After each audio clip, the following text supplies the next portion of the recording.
So, welcome back to a sort of young person's guide to prog rock. I am your host, Ian Prize, and we are introducing Season 2. I am joined today by Ryan Robison. Hello, Ian. Hello. So, we've had a wild and wacky time learning about the first era of prog, where we introduced all of the bands that will really blossom with this, the second season of prog. So I split this season into 3 parts. So we start with the Tapas era. So this is the sweet little tasters of each of our big hitter bands. And we start with Yes's Fragile. So the big story for this is they add and introduce prog legend keyboardist Rick Wakeman. And this album is literally a tapas album in so much as it is a taster album where each of the band members gets their own track in addition to the 4 main tracks. Well, thankfully, they don't let them all cook at once. That would be... Yeah. No, they're neatly separated. The food isn't touching, and it works really well. Like you said, it's a peek into the little window of what each one of the members was actually capable of. There are some songs here that you'll recognize as, we'll call them big hits, and I think you're in for a treat. You are. And I think this is when Yes becomes Yes. We have the first of the Roger Dean album covers, which, if you know anything about prog, you'll know Roger Dean. This has, of course, Rick Wakeman. This has more of John Anderson, their singers, completely insane lyrics. And it has Roundabout, probably prog's signature song. So This has all of the first makings of classic prog. So we then go on to Pink Floyd on the very cusp of their epic run with 1971's Metal. So the big story of Metal is the epic 20-minute song Echoes, but on the other side of the album, there's some quite delicious appetizers. So this is Pink Floyd right before they take off. This is 100% a Dark Side of the Moon amuse-bouche, and you will recognize many of the flavors to come. Actually, a little bit like Fragile. This album, to me, is Pink Floyd becoming the Pink Floyd that you know. Yeah, and you'll hear their maturity, and we'll get into what that actually means when we get to Metal. And then we come to Emerson, Lake and Palmer's 1972's Trilogy. So this is Emerson, Lake and Palmer having a little bit of fun and showing their range. So we've got some epic, organ and Hammond and Mellotron belters. We've got a Greg Lake romantic song. Mm-hmm. We've got some classical covers, and we've got some western, some country western. So they cover the ground on this album. I was going to say, if you thought you were going to skip needing your cowboy hat for this pod, you'd be wrong. Yeah, you need chaps, you need cowboy hats, you might even need spurs. So, I guess from this little tiny sub-era, what would be the songs you suggest from each of these albums? So I think Fragile for me is very easy. We will get to our personal favorites when we get to this episode, but I would say for everyone, you just got to listen to Roundabout. It is prog's song. Yeah, as much as I want to say Heart of the Sunrise, don't start there. Start with Roundabout. I think it's actually a perfect song. Yep. It's both Prog's Stairway to Heaven, it's Prog's Beethoven's Ninth Symphony. And it's not trite, it's that popular because it's that good. Yeah, it encapsulates everything that's good about prog. So for Metal, Echoes is, of course, the insider's favorite song. But do you have another song off of the other side of Metal when they have 5 normal songs? I'm going Fearless 100 times over. Yeah. Probably my favorite song on that album. Yep. So Fearless is a nice digestible 4 minutes that's starting to show Pink Floyd shedding their psychedelic weight and just having fun.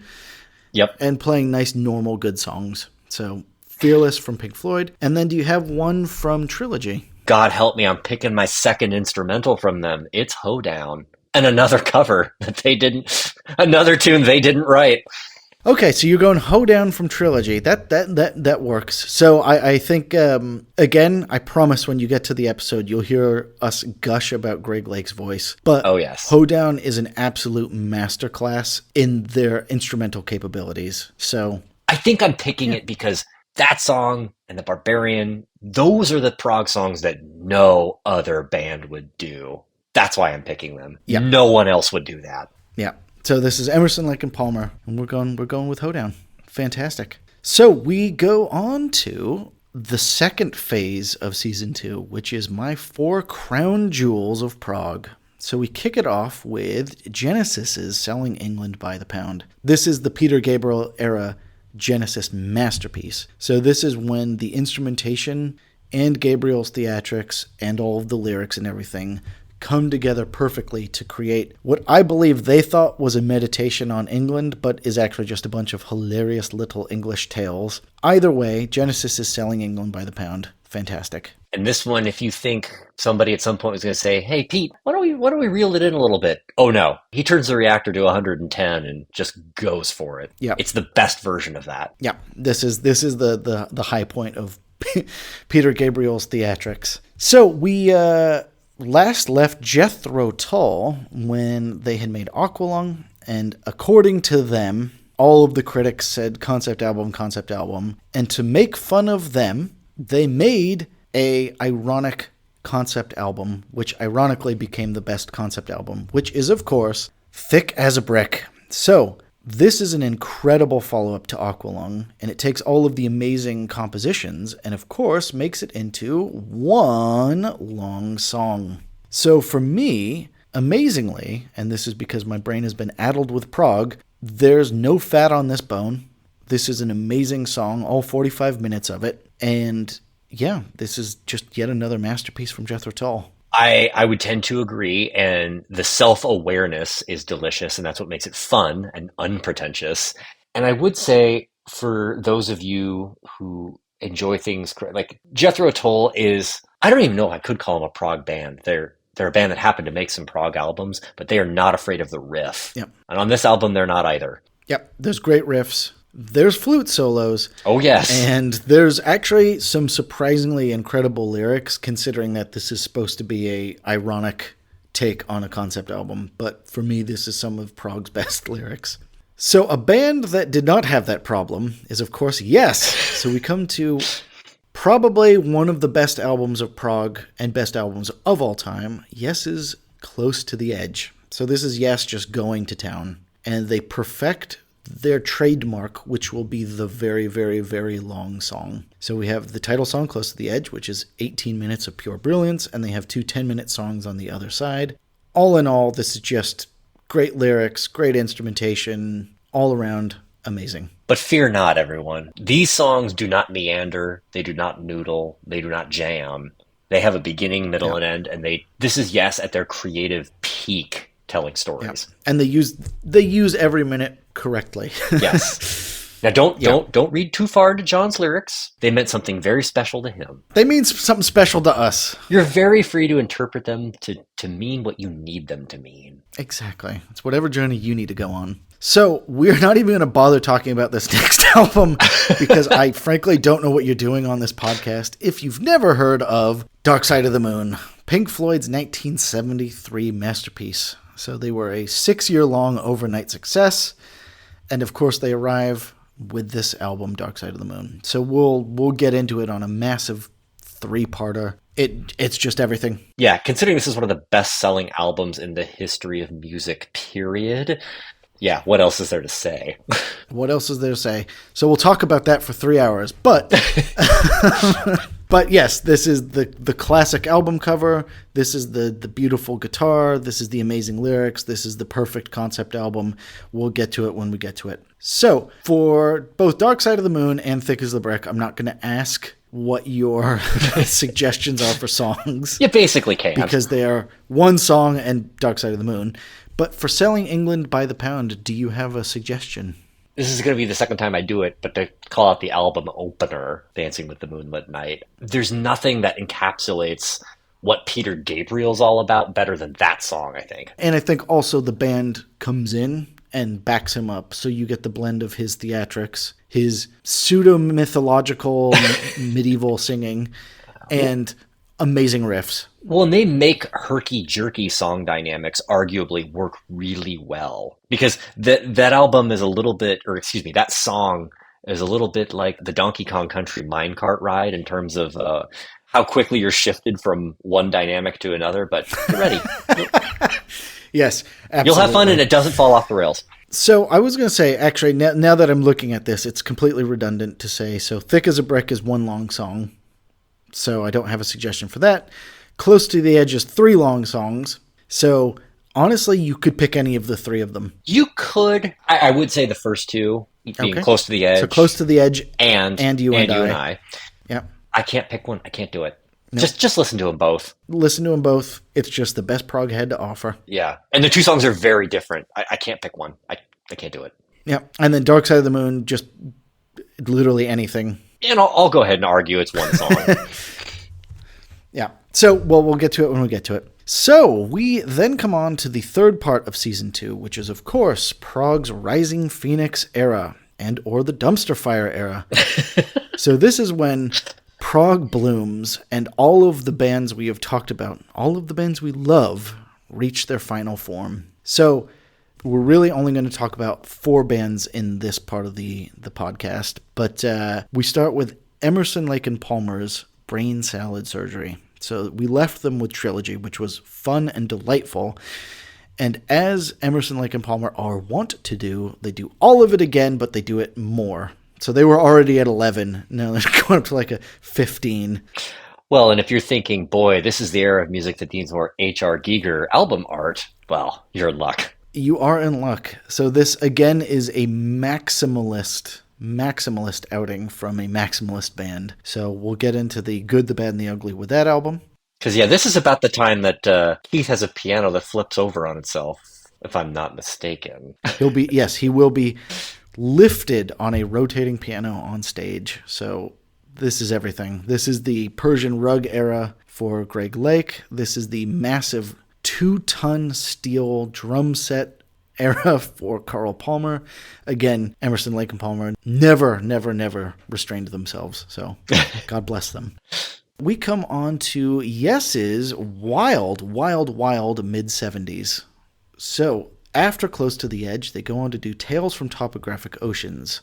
And I dare say, because of this album, which is 4 20-minute long songs, they became the punchline of prog. We will argue back and forth. I'm going to say it was unfair that they became the punchline, but they absolutely become the joke, be it inside or otherwise, of prog. Well, I think I've heard you say this on more than one occasion, Ian. They learn all the wrong lessons with this one. So Close to the Edge was a 20-minute long masterpiece, and so they're like, well, we'll do 4 of those. They will go back to that well for their 1974 relayer, and then they'll come back for a sort of poppier, classic rockier going for the one in 1977, but we'll get into mid-70s Yes in all of their highs, lows, and everything in between. And I say this with the utmost love and the utmost adoration for Yes, but boy, that Rising Phoenix flies really close to that dumpster full of oily rags.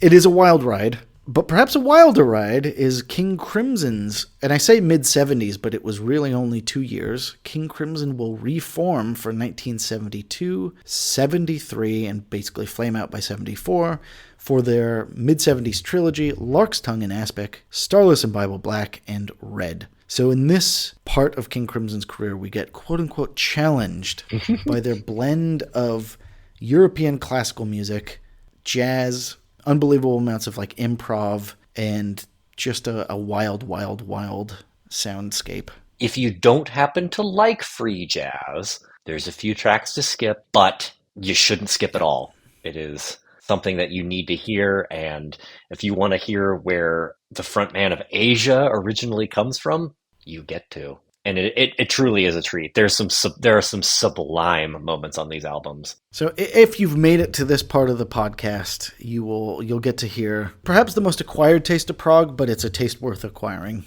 And then the last band we'll talk about in this part of the podcast is Jethro Tull. So skipping a few albums ahead, in which Ian Anderson and the gang kind of floundered in the prog wilderness, Ian Anderson will move out to the British countryside, rediscover his love of nature, his love of English folk, and their final form will become actually less proggy. And this album, Songs from the Wood, will kick off Jethro Tull's so-called folk trilogy. This is probably the most delightful version of a band truly becoming themselves.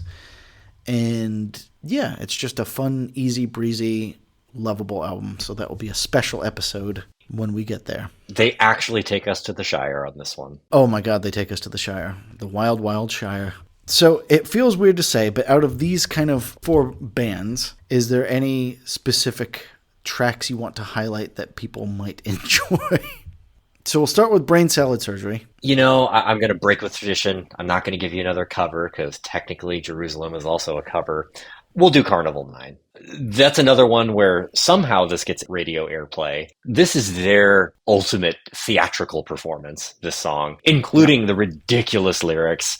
Yeah. Gotta hear it. Yes. So they will be doing a 30-minute rock opera on Brain Salad Surgery about a dystopian future. They will cut out 4 minutes of that for Carnival 9, spelled stupidly. So that's what I would suggest from Brain Salad Surgery as well. So from mid-70s, yes, do you have one song that you think is just worth people getting a taste for what they were up to? Give yourself the first 10 minutes of The Revealing Science of God. You might like it. Okay. I like that one. Okay. First 10 minutes of Revealing Science of God off of Tales from Topographic Oceans. So for King Crimson's mid-70s trilogy, what would you say? So I personally have a lot of favorites here because this is my favorite era, but we'll go with Easy Money because that is the one that I think will be the least challenging, but give you an idea of what they're about to do. Yes, I think it has enough solo-y bits, enough jazz soloing, but as you alluded to, Asia frontman John Wetton will have a front and center role for this era of King Crimson, and it's absolutely delightful to hear that beautiful, beautiful voice. So I will chuck in for Jethro Tull's Song from the Woods. I'm going to go with what I consider to actually be Jethro Tull's signature song, Velvet Green. So this signature song, and we'll get to it when we get to it, but it's got all of the hurdy-gurdy skipping on a medieval path in, Nottingham Forest type of feel to it, but also incredible lyrics, incredible singing, just all around a 6-minute wonder from Jethro Tull. Yeah. So there you have it. That was the 3 parts of season 2, the Tapas, the Ian's 4 Gems, and the Rising Phoenix / Dumpster Fire era, and this is when prog became prog.